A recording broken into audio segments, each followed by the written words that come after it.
In this video, I'm going to show you the features of our purchasing spreadsheet that we use every day in our business for all of our OA buys. And I'm also going to show you how to connect this spreadsheet to Seller Amp to increase the efficiency of your processes. So this is the spreadsheet that we use. Quickly, I'm just going to go over the data that we have automatically exported into the spreadsheet. Then I'll show you how it connects to Seller Amp, and then I'll give you an example of how we actually use it. So most of the information in these first few columns is very straightforward. You can read it, understand what it means.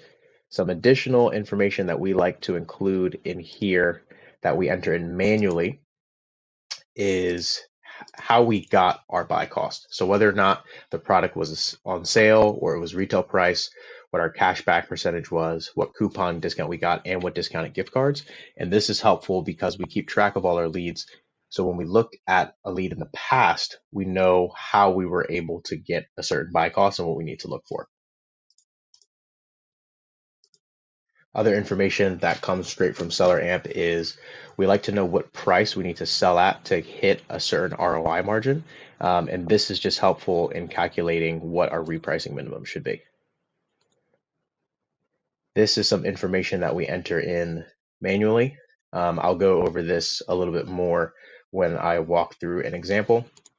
And then another helpful thing that we have here is kind of a tracker for our spend and units bought for the month.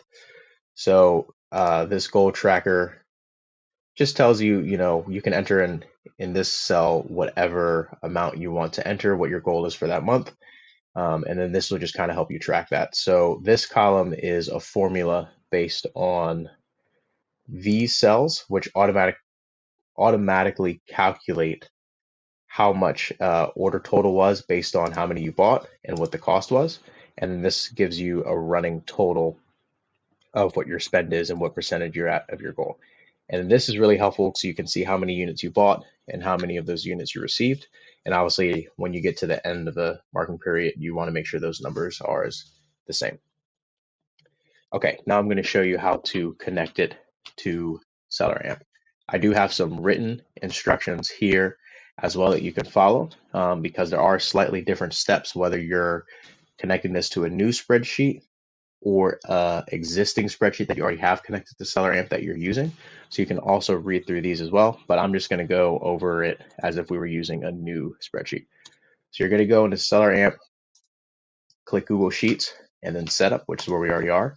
If you haven't been using Google Sheets at all with Seller Amp, you're going to need to connect your Google account. Just click that and follow the steps. My Google account is already connected. So then we're going to come down here and click New Sheet.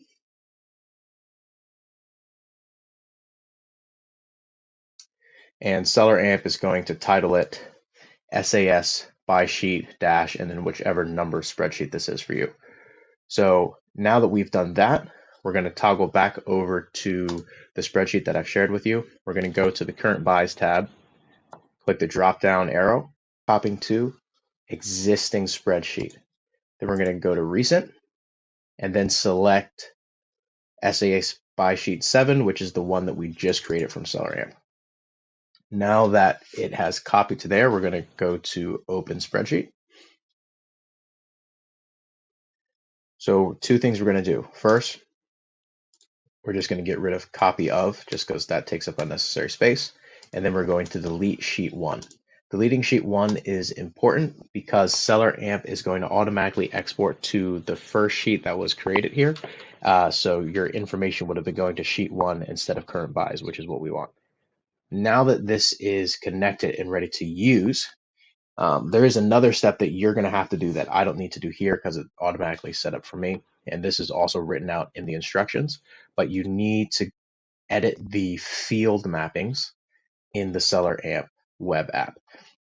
So I attached a screenshot to this in the instructions settings, but essentially you just need to make sure that your field mappings are the exact same as here. So that way when you export it from the Amazon page, it's going to line up correctly with the columns that I have. Okay, now let's walk through an example. Going to go back over to the Amazon page, and I pulled up this product just as an example. these numbers are not currently accurate. I'm just using them to show what decent numbers could look like. So as you can see right now, we don't see SAS buy sheet 7 here in the Google Sheets section. So I'm just going to refresh this page because I just made the spreadsheet. Okay, now we can see that SAS buy sheet 7 is there. Okay, now we can see that SAS buy sheet 7 is here in the Google Sheets section of the spreadsheet. Again, just changing these numbers for the sake of the example so they're green and not red. And we're going to click the SAS buy sheet 7 button. We'll let that load, which means SellerAmp is now exporting data into the spreadsheet. Okay. Check mark means it's now there. So let's go back over to SAS buy sheet 7. And here we go. Now the data that we want is here. So I'm just going to walk through quickly what data we manually enter and then what data SellerAmp includes in this spreadsheet. So the source URL and the source name. Source URL we manually enter, like for example, well, the source name would be Nike, and then this would just be the link to the product page on Nike.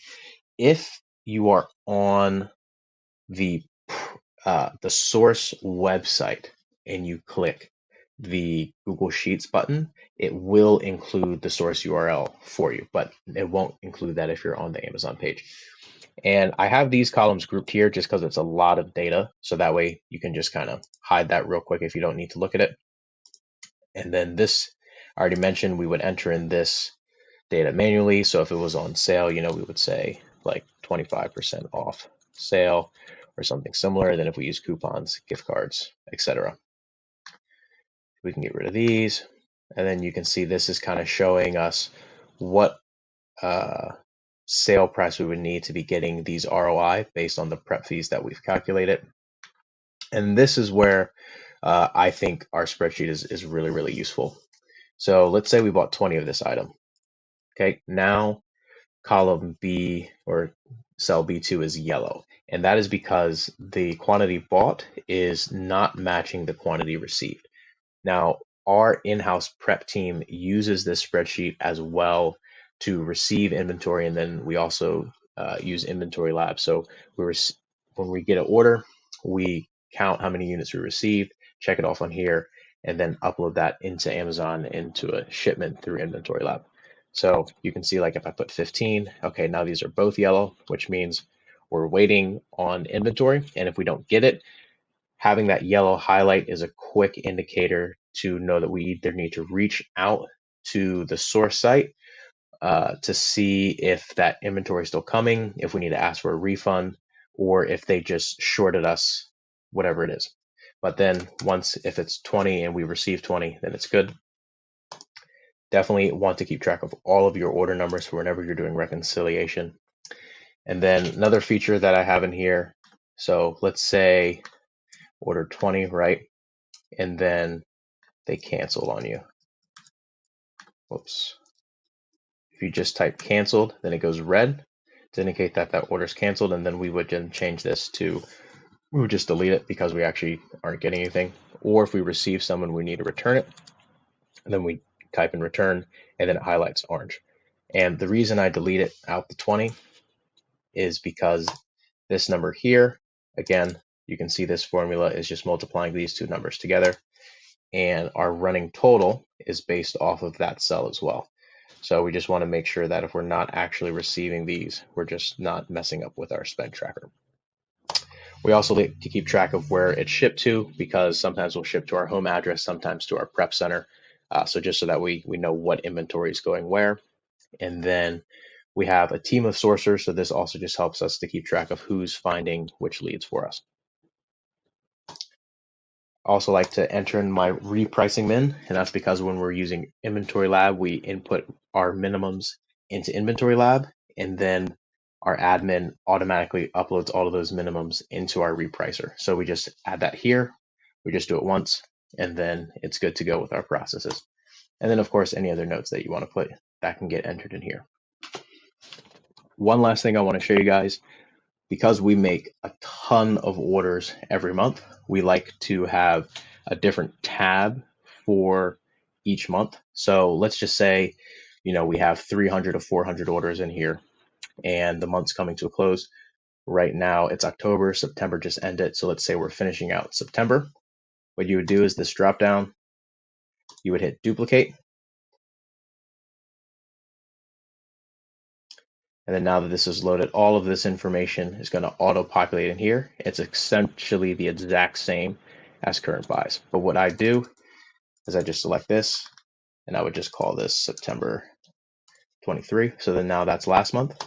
And then we would delete out all of the data in current buys, and then that would just start refreshing because this particular tab is what is attached to Seller Amp. So Seller Amp's going to keep importing data onto the current buys tab, not onto the tab that we duplicated. And the important thing to note here is you wanted to delete all data except for column AA because this is a formula. And the easiest way to do that is you can type in this bar here. You're going to do cell A2 through cell Z300. It'll select all of it, delete, and then you're going to go cell AB2 through AE300 or to the end of your range, and then just hit delete, and then it's good to go. Thanks for watching this video. If you have any questions on how to use the spreadsheet or ways that you've updated and have made it better, please reach out.